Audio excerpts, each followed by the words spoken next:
Everyone knows James Bond defined the 60s spy fantasy, but in the shadows lurked a deadlier world, brutal, cynical, and far more real. These 12 spy thrillers stripped away the glamour and showed espionage as betrayal, madness, and moral ruin. Cold Wars turned hot. Enemies wore the same uniforms, and sometimes the heroes never came back. Here are the 12 that went harder than Bond. Number 12, Masculine Feminine. 1966. Jean-Luc Godard's Masculine Feminine isn't a spy movie in the conventional sense. There are no exploding pens or secret layers. But beneath the new wave, cool and youthful chatter lies a narrative of ideological espionage deeper than most Cold War thrillers dared go. Paul, a disillusioned young man recently discharged from military service in Algeria, floats through Paris haunted by lost causes and revolutionary whispers. While the film appears to follow a romantic drift between Paul and pop singer Madeline, the real tension comes from an unseen war, one fought in cafes, cinemas, and student dorms. Godard creates a dissonant spy story of propaganda and information warfare, where youth culture becomes a battlefield. Characters quote Mao as easily as they hum American jingles. Political extremism pulses just under the surface. When Paul is murdered in a seemingly random act, it's less a tragedy and more a consequence. Proof that in the ideological Cold War, even aimless thinkers become targets. No spy gadgets here. Just cigarettes, cinema tickets, and suicide. Masculine Feminine went harder than Bond by showing espionage not as adventure, but as existential crisis. Godard exposed a generation seduced by revolution and manipulated by media. For a spy film without spies, it cuts deep. Number 11. The Kremlin Letter, 1970. Technically released at the dawn of the 70s, The Kremlin Letter belongs to the darkest heart of 60s spy cinema. Directed by John Huston, it's a brutal vision of espionage as betrayal layered on betrayal. Forget Bond's shaken martinis. This film offers cyanide capsules and morally bankrupt operatives. When a top-secret letter threatens to unravel the balance between Cold War superpowers, a young naval officer is recruited into a rogue espionage network. But this isn't patriotism. It's mercenary politics disguised as statecraft. The mission unravels into a maze of lies, counterintelligence, and double crosses. Characters are stripped of identity and conscience. Torture and suicide are routine. What makes The Kremlin Letter go harder than Bond is its unapologetic cynicism. The so-called heroes are manipulators. The enemies are barely worse. There's no glamour, just grim reality. The espionage world is a meat grinder, and every agent is expendable. With its brutal tone, icy performances, and nihilistic conclusion, this film left audiences stunned. It was too cold, too honest, and too real. Number 10. The Man Who Never Was, 1956. Yes, it's from the 50s, but The Man Who Never Was continued dominating Cold War conversations well into the 60s because it was real. Based on a true British World War II operation, the film dramatizes the legendary Operation Mincemeat, where a corpse carrying fake invasion plans was planted to fool Nazi intelligence. Unlike Bond's antics, this spycraft was a masterpiece of patience, subtlety, and psychological manipulation. Intelligence officers stage an entire fake identity for the dead man. They forge letters, craft personal belongings, even simulate a love affair, all to convince the enemy that an invasion was coming in Greece instead of Sicily. It's espionage with surgical precision. No bullets, no car chases. Just bureaucracy weaponized. The most fascinating scenes involve internal British debates about whether the ruse will work. There's tension in every quiet moment, in every envelope sealed, in every German command decision. The Man Who Never Was went harder than Bond by showing the true cost of deception. It wasn't about action, it was about strategy, sacrifice, and psychological chess. Number 9. The Quiller Memorandum, 1966. In the shadowy ruins of post-war Berlin, the Quiller Memorandum unveils a different kind of spy war, not East versus West, but democracy versus lingering fascism. Based on Adam Hall's novel and scripted by Harold Pinter, this tense psychological thriller ditches Bond's gadgets for silence and dread. George Siegel plays Quiller, a lone American agent assigned to root out a secret neo-Nazi organization hiding in plain sight. But this is no celebration of Western heroism. From the first moment, Quiller is manipulated, followed, and nearly broken. His mission is less about stopping evil and more about surviving it.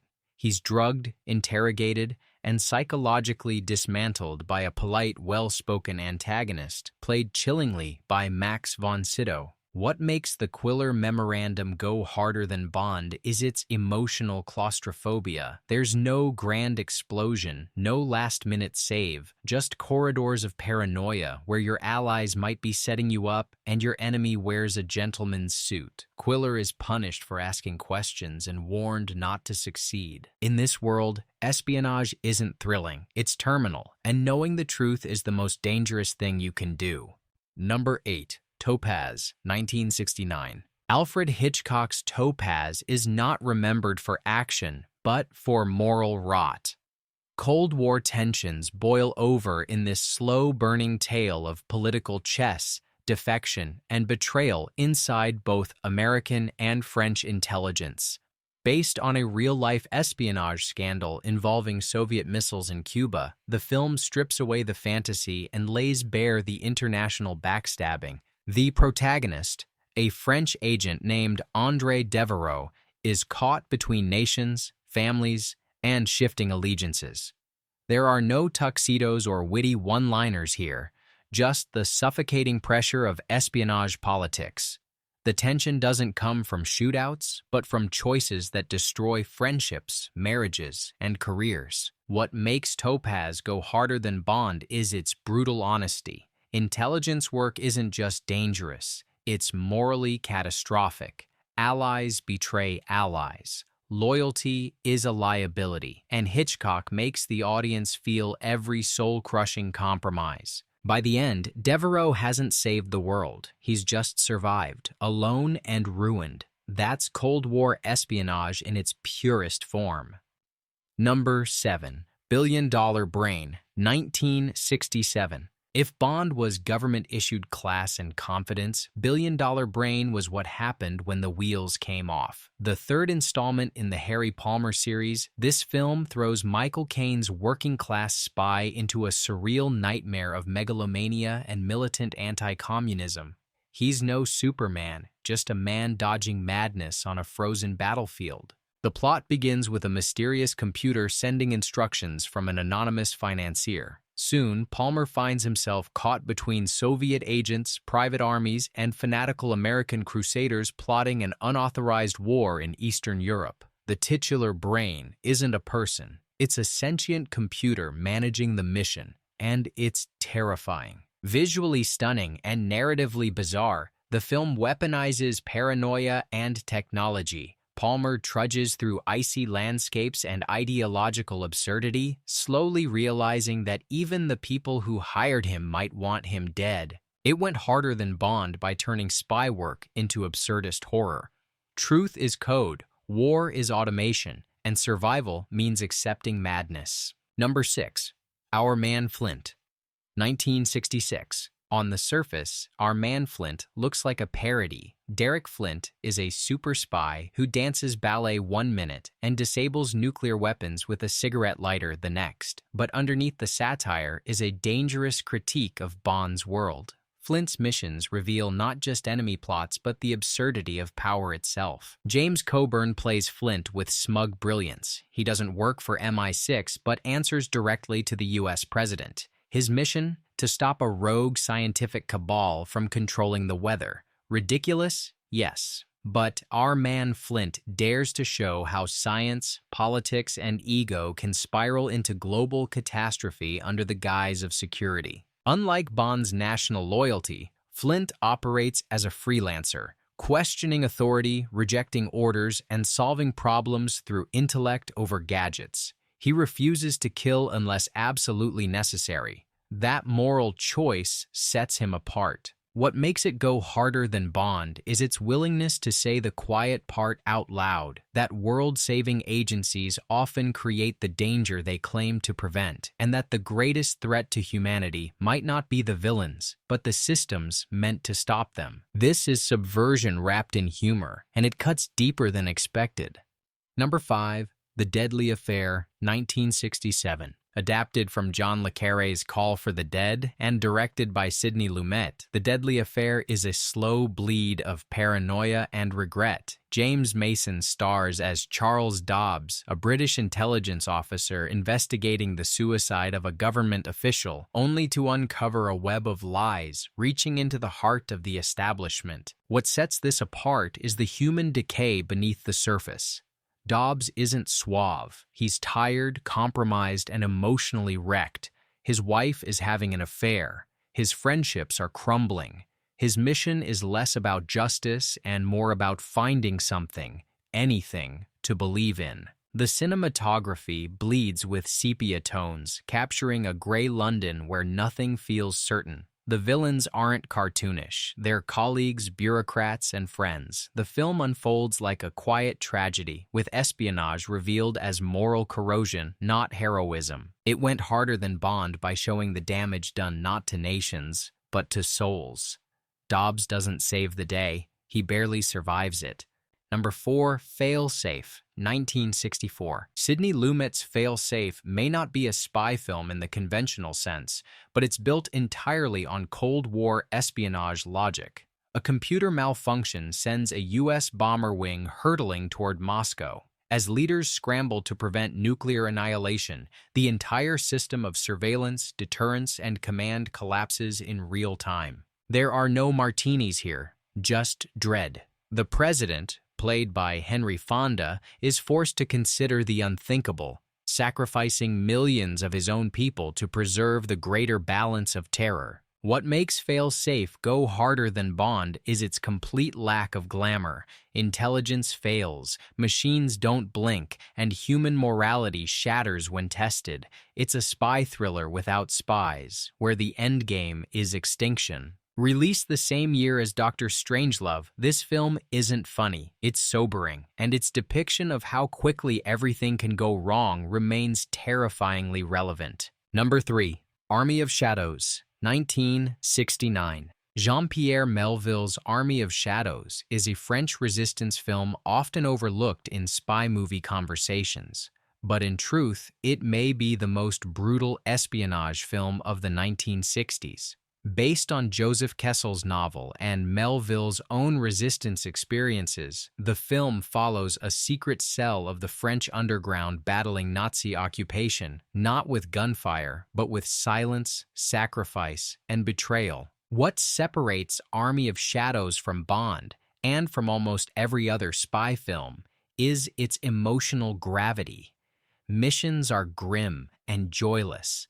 Success often means killing your own comrades before the Gestapo can torture them.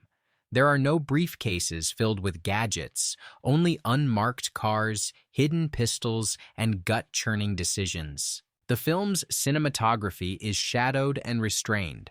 No bright colors or fast edits, just long takes of weary faces, tight doorways, and cold cellars. Each operation feels like the end of something. What makes it go harder than Bond isn't its violence. It's the weight of inevitability. You can feel every second ticking toward doom. Loyalty is everything, and also nothing. By the final act, the viewer realizes that the heroes we've followed were dead the moment they joined the cause. The only question was how long it would take for the world to bury them. This is espionage as martyrdom. Number 2. The Ipcress File, 1965. Michael Caine's Harry Palmer is everything James Bond is not: cynical, working class, and constantly irritated by the absurdity of spy bureaucracy. The Ipcress File, the first in his gritty series, throws espionage into fluorescent-lit offices, grocery stores, and war rooms filled with petty superiors. and that's exactly what makes it great. When top scientists begin mysteriously vanishing and reappearing brainwashed, Palmer is assigned to uncover the truth. His investigation reveals a sinister plot involving psychological conditioning, government cover-ups, and betrayal inside the system. Where Bond drinks champagne, Palmer eats sandwiches. Where Bond drives an Aston Martin, Palmer walks. But Palmer's world is far more dangerous. He's captured and subjected to the brainwashing process himself, a chilling, surreal sequence involving flashing lights, sound torture, and identity breakdown. It's the anti-Bond scene of the decade. The film's cinematography uses canted angles and reflections to trap the viewer in a world of uncertainty. Loyalty is unclear. Motives shift constantly. The Ipcress File went harder than Bond by showing that espionage isn't about saving the world. It's about surviving the lies long enough to see who your friends really are and discovering you may not have any. Number 1. The Spy Who Came In From the Cold, 1965. No spy film before or after cut deeper than The Spy Who Came In From the Cold. Adapted from John le Carré's bleak novel and directed by Martin Ritt, it stars Richard Burton as Alec Leamas, a broken British agent sent back into East Germany to pull off one last deception. But what starts as a mission becomes a nightmare of lies stacked upon lies. Leamas is not heroic. He's disillusioned, angry, and drowning in cynicism. The plan is simple: pretend to defect and plant disinformation. But nothing stays simple in the world of Le Carré. Innocent people are sacrificed. Friendships are illusions. And the final betrayal is so cruel it leaves even the hardened Leamas speechless. The film's gray, overcast aesthetic reflects its moral universe. There is no good side, just systems grinding people into pulp. The performances are devastating. The dialogue is razor-sharp. The ending, abrupt, brutal, and inevitable, shocked audiences into silence. This movie went harder than Bond by showing the true cost of Cold War espionage, the death of ideals. No victory, no redemption, just the sound of a gun and the realization that the whole thing was rigged from the start. These 12 spy films didn't give us fantasy. They gave us fear. In their worlds, truth is weaponized and trust is fatal. If Bond was the dream, these were the nightmares. Let us know which one shocked you most, and don't forget to like and subscribe for more deep dives into cinematic shadows.